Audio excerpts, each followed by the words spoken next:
stretch of the season? Yeah, I mean, I think every game, I told our guys, look, you know, you got 8 games left, counting this one, and it's like a step of stairs, and each game is equally important, and each game is very important, and you don't want to put one foot on the step and skip over another step.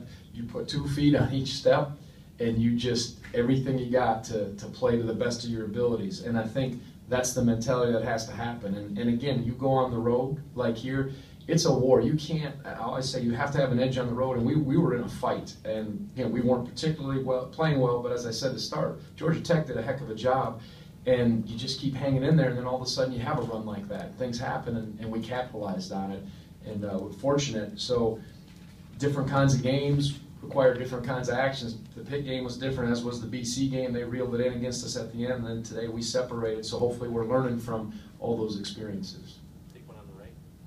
Coach, when you came to Virginia, you were the slow team in a fast conference.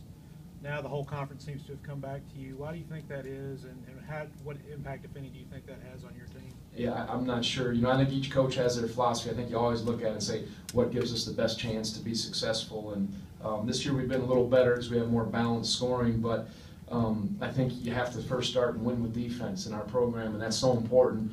Taking care of the ball and doing those little things, and you know, you look, each team's unique with your personnel, and again, what gives you the chance? And if you don't guard, it's hard. I know that, especially on the road, you can't always ride a hot hand. As far as the league, I think there's some versatility, but yeah, you know, it's funny. I remember when my father went to the Pac-10.